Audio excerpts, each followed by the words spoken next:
Ya hemos visto cómo David, siendo un adolescente y el menor de los 8 hijos de Isaí, de Belén, de Judá, cuidaba las ovejas de su padre y se enfrentaba sin temor al oso y al león con su cayado y su honda para defender al rebaño. Vimos también a Samuel ungirlo como rey a pesar de su juventud y cómo poco después se enfrentó al gigante Goliat, que tenía aterrorizado al rey Saúl y a todo su ejército. Y mientras el rey Saúl y el ejército de Israel, todos hombres de guerra, estaban llenos de miedo por las provocaciones del filisteo Goliat, sin edad todavía para combatir, dijo David: ¿Quién es este filisteo incircunciso para que provoque a los escuadrones del Dios vivo? Saúl, asombrado por lo que le contaron que había dicho, hizo venir a David a su presencia, y David dijo a Saúl: Yo pelearé contra ese filisteo. Y Saúl le dijo que no podría pelear contra el filisteo porque era solo un muchacho y Goliat era un hombre de guerra. A lo que David replicó que el filisteo había provocado al ejército del Dios vivo y sabía que Jehová lo protegería como lo protegió del león y del oso cuando defendía a las ovejas del rebaño. Y en efecto, desechando las armas que Saúl le ofreció, fue contra el filisteo con su cayado y su honda, lo mató y le cortó la cabeza. Aquella victoria hizo que el pueblo valorara a David más que a Saúl, hasta el punto de que, llevado por los celos, Saúl intentó una y otra vez matar a David, y solo la protección divina lo impidió. Aunque el profeta de Dios había ungido a David como rey de Israel y Saúl había intentado una y otra vez quitarle la vida, David no quiso levantar su mano contra Saúl, diciendo a sus hombres que le pedían que matara a Saúl: Jehová me guarde de que yo extienda mi mano contra él, porque él es el ungido de Jehová. Cuando volvió a perdonar por segunda vez la vida a Saúl, y Abisai, uno de sus valientes guerreros, le pidió que le diera permiso para matar a Saúl mientras dormía en su campamento, le respondió David: No lo mates, porque ¿quién extenderá su mano contra el ungido de Jehová y será inocente? Vive Jehová, que si Jehová no lo hiriere, o su día llegue para que muera, o descendiendo en batalla perezca, guárdeme Jehová de extender mi mano contra el ungido de Jehová. David entendió un principio importante del sacerdocio, que es el deber de mostrar lealtad a quienes Dios haya llamado a presidir, aun cuando no siempre sirvan como se espere de ellos. David sabía que la conducta de Saúl era reprobable, pero entendía que era Jehová el encargado de derrocar, destituir o relevar a Saúl, no él. Y esta actitud de respeto de David por Saúl provocó un cambio milagroso en las relaciones entre ambos reyes. Cuando Saúl supo que David mostró tan gran respeto por él, por ser el ungido de Jehová, lloró y dijo a David: Más justo eres tú que yo, que me has pagado con bien, habiéndote yo pagado con mal. Tú has mostrado hoy que has hecho conmigo bien, pues no me has dado muerte, habiéndome entregado Jehová en tu mano. Porque ¿quién hallará a su enemigo y lo dejará ir sano y salvo? Jehová te pague con bien por lo que en este día has hecho conmigo.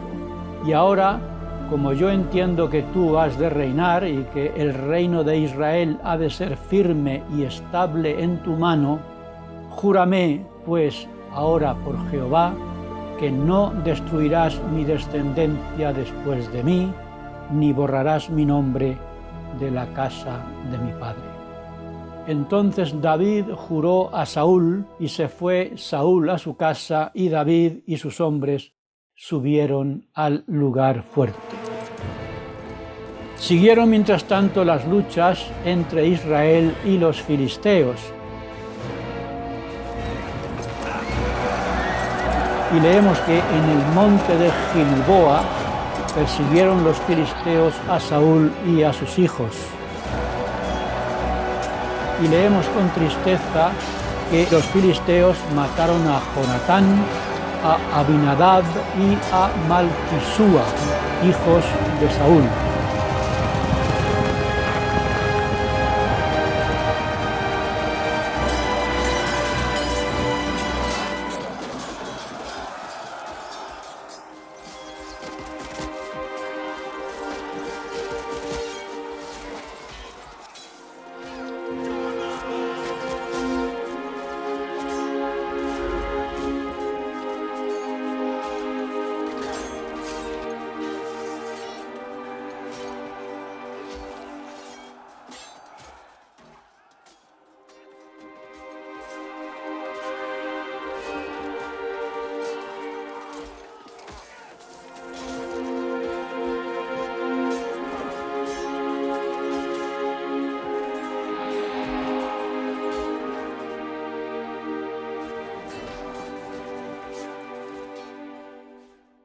Y Saúl dijo a su escudero: saca tu espada y traspásame con ella, para que no vengan estos incircuncisos, me traspasen y me escarnezcan. Pero el escudero no quería, porque tenía gran temor. Entonces Saúl tomó su propia espada y se echó sobre él. Y viendo su escudero a Saúl muerto, él se echó sobre su espada y murió con él.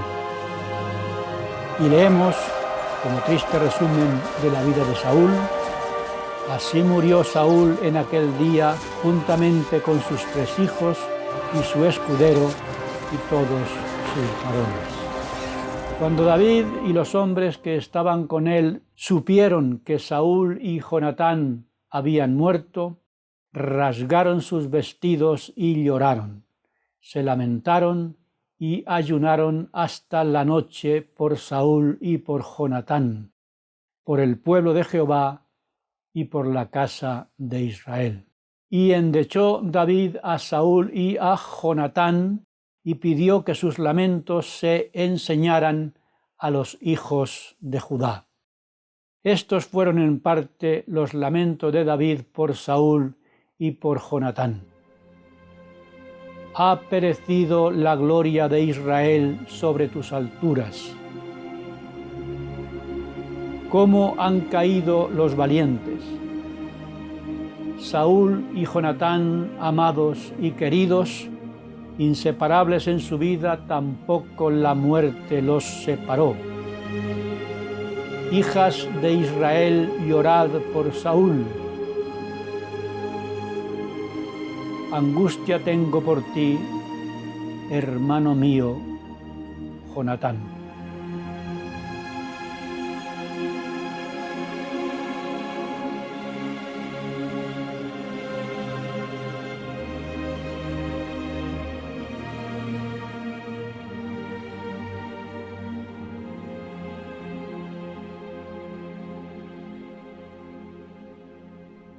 Después de la muerte de Saúl, la tribu de Judá aceptó a David como el nuevo rey, pero durante 7 años no hubo unidad en Israel, porque había allí 2 reyes, David y el hijo de Saúl, Is-Boset, con luchas entre los 2.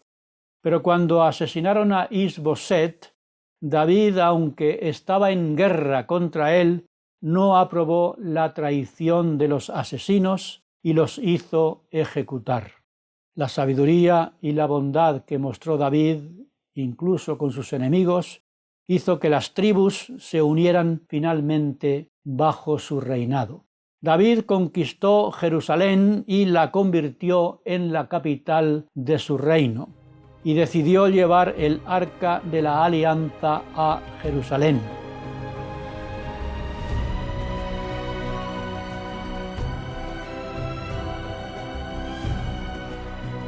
Y cuando llegó el arca a la ciudad de David, Mical, la hija del rey Saúl, esposa de David, miró por la ventana y vio a David saltando y danzando, y lo despreció, ofendida de que el rey se pusiera a la altura del pueblo en el fervor religioso. Ella se había casado con el rey victorioso y lleno de gloria, y no daba ninguna importancia a la parte espiritual y religiosa de la vida de su esposo. Pero David estaba dispuesto a aceptar cualquier menosprecio por parte de quienes no valoraran los valores religiosos, mostrándose humilde ante los ojos de Jehová, como lo expresó en los Salmos, diciendo: «No se ha envanecido mi corazón, ni mis ojos se enaltecieron, ni anduve en grandezas.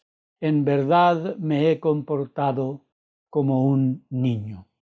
Esto lo debemos recordar todos nosotros que somos o queremos ser religiosos, no haciendo caso de las burlas del mundo, como aprendemos en el libro de Mormón sobre la visión de ley. Jesucristo, criticando la vanidad y el orgullo de los escribas y fariseos, a quienes les encantaba sentarse en los primeros asientos de las cenas y en las primeras sillas de las sinagogas para que todos vieran lo importantes que eran, dijo lo siguiente: «El que se enaltece será humillado, y el que se humilla será enaltecido». Esto lo entendía muy bien David, porque aunque la hija de Saúl con su vanidad lo menospreciara, él entendía la importancia de la religión en su vida. Pero Jehová lo valoraba en David y lo iba enalteciendo cada vez más en su servicio como rey de su pueblo. Y David extendió sus dominios y leemos que derrotó a los filisteos y los sometió, y derrotó también a los de Moab, y fueron los moabitas sus siervos. Y derrotó al rey de Soba, y a los sirios convirtió también en sus siervos. Y Jehová dio la victoria a David por doquiera que fue. David fue poco a poco aumentando su prestigio y su poder, de modo que Israel controló, bajo la dirección del rey David, todo el territorio que Dios prometió a los descendientes de Abraham casi un milenio antes. El pueblo de Dios no había tenido un poder tan grande en toda su historia, ni volvería a tenerlo. Y en medio de todo su poder, la vida de David se fue haciendo cada vez más fácil. Y mientras Joab, general de los ejércitos de David, luchaba contra los moabitas y contra los sirios, David se quedó en Jerusalén y tuvo mucho tiempo libre después de tantas batallas. Y ese tiempo libre se convirtió en su peor enemigo.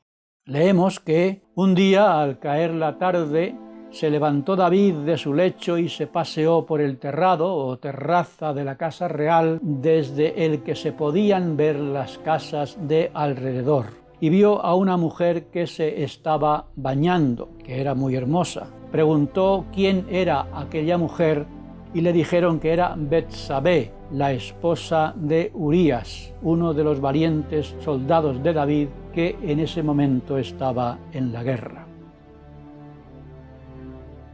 Y David la hizo venir al palacio y cometió adulterio con ella. Y cuando se enteró que había dejado embarazada a Betsabé, para ocultar su pecado sacó a Urías de la guerra y lo hizo venir a su casa para que durmiera con su esposa. Pero cuando Urías se negó, David preguntó a Urías por qué no había entrado en su casa. Y Urías respondió al rey: «Si el arca e Israel y Judá están bajo tiendas, y mi señor Joab y los siervos de mi señor están en el campo de batalla, ¿iba yo a entrar en mi casa para comer y beber y a dormir con mi mujer? Por vida tuya y por vida de mi alma, que yo no haré tal cosa. Y como la disciplina militar y la lealtad de Urías no permitieron a David ocultar su adulterio, mandó a Joab que colocara a Urías en la parte más peligrosa de la batalla, para que muriera en ella. Y muerto Urías, tomó por esposa a Betsabé.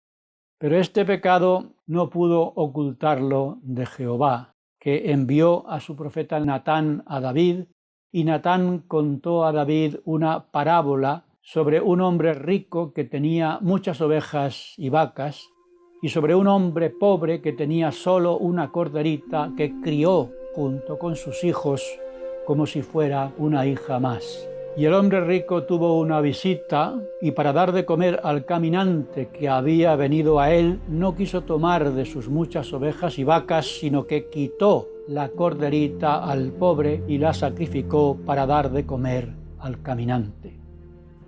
David pensó que era una historia real y dijo indignado: «Vive Jehová, que el que tal hizo es digno de muerte». Y Natán dijo a David: «Tú eres aquel hombre. Así ha dicho Jehová, Dios de Israel: yo te ungí por rey sobre Israel y te libré de la mano de Saúl, y te di la casa de tu señor y las mujeres de tu señor en tu seno. Además te di la casa de Israel y de Judá, y si esto fuera poco, te habría añadido mucho más. ¿Por qué pues tuviste en poco la palabra de Jehová, haciendo lo malo delante de sus ojos? A Urías Heteo heriste a espada y tomaste por esposa a su mujer, y a él lo mataste con la espada de los hijos de Amón. Así ha dicho Jehová: yo haré levantar el mal contra ti de tu misma casa, y tomaré tus mujeres delante de tus ojos y las daré a tu prójimo. Tú lo hiciste en secreto, pero yo lo haré delante de todo Israel y a pleno sol. Entonces dijo David a Natán: pequé contra Jehová. Y aunque leemos que Natán dijo a David que Jehová había perdonado su pecado y que no moriría, José Smith cambió este versículo diciendo que Jehová no lo había perdonado ni le libraría de las consecuencias de sus pecados. De manera que cuando David dijo a Natán que el rico que sacrificó a la corderita del pobre era digno de muerte, estaba declarando su propia sentencia, porque el asesinato es un pecado con sus consecuencias mortales.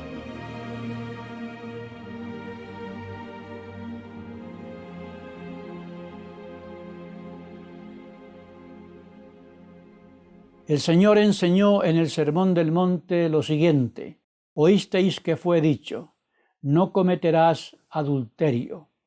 Pero yo os digo que cualquiera que mire a una mujer para codiciarla, ya adulteró con ella en su corazón. Por tanto, si tu ojo derecho te es ocasión de caer, sácatelo y échalo de ti, porque mejor es que se pierda uno de tus miembros y no que todo tu cuerpo sea echado en el infierno. Todo David tiene un Goliat dentro, que día y noche le está tentando y provocando. Y todos nosotros tenemos un cayado y una honda y el acceso a las piedras con las que enfrentar y vencer las tentaciones de la inmoralidad y de la deshonestidad. El Señor nos enseña cómo vencer la tentación diciendo: deja que la virtud engalane tus pensamientos incesantemente. Entonces tu confianza se fortalecerá en la presencia de Dios y la doctrina del sacerdocio destilará sobre tu alma como rocío del cielo. El Espíritu Santo será tu compañero constante, y tu cetro será un cetro inmutable de justicia y de verdad, y tu dominio será un dominio eterno que fluirá espontáneamente hacia ti para siempre jamás. La compañía constante del Espíritu Santo, que nos ayude a discernir el bien del mal y nos advierta del peligro que supone acercarnos demasiado a lo malo, puede librarnos de muchos peligros. Por eso, lo acertado de Salomón, cuando sucedió a su padre David como el rey de Israel, y se le apareció Jehová en Gabaón una noche en sueños y le dijo: «Pide lo que quieras que yo te dé». Y Salomón dijo: «Jehová, Dios mío, tú me has puesto a mí por rey en lugar de David mi padre. Yo soy joven y no sé cómo entrar ni salir, y tu siervo está en medio de tu pueblo que no se puede contar por su multitud. Da pues a tu siervo corazón entendido para juzgar a tu pueblo y para discernir entre lo bueno y lo malo». Poco después de ascender al trono, Salomón emprendió la obra que, como herencia y honor, recibió con la corona. Puso los cimientos durante el 4º año de su reinado y el edificio quedó completo en un plazo de 7 años y medio. Con la abundante riqueza acumulada por su regio padre y particularmente reservada para la construcción del templo, Salomón pudo imponer tributo a todo el mundo conocido y lograr la cooperación de varias naciones en su tremenda empresa. El número de los que trabajaron en el templo ascendió a muchos miles y todo departamento quedó bajo el cargo de maestros artesanos. Era un honor prestar servicio en la gran estructura de la manera que fuere, y la mano de obra cobró una dignidad que hasta entonces no se había conocido. La albañilería se convirtió en profesión y las órdenes graduadas que en ella se establecieron han permanecido hasta el día de hoy. La construcción del Templo de Salomón fue un acontecimiento trascendental no solo en la historia de Israel, sino en la del mundo. La oración dedicatoria ofrecida por Salomón nos aporta una clara visión del estado espiritual del corazón del rey en aquel momento. Al terminar la oración, Salomón se dirigió al pueblo y los instó a ser fieles al Señor. Pero, desgraciadamente, Salomón y su pueblo se apartaron del estado espiritual en el que estaban el día de la dedicación del templo, y Salomón no siguió fielmente el don recibido de Jehová. En el capítulo 11 de Primera de Reyes se detalla la trágica caída del rey Salomón. Aunque el Señor no le quitó el reino como castigo, su desobediencia provocó la división de su reino después de su muerte. Tal como Saúl y David que lo precedieron, Salomón comenzó a reinar contando con la misericordia de Dios y de los hombres, pero pronto dejó que el poder del trono desviara su corazón y lo apartara de Dios. Nosotros debemos hacer todo lo posible para que las cosas de este mundo no desvíen nuestro corazón de lo bueno y no nos aparten de Dios, para que las promesas de vida eterna que hemos recibido se afirmen con nosotros para siempre.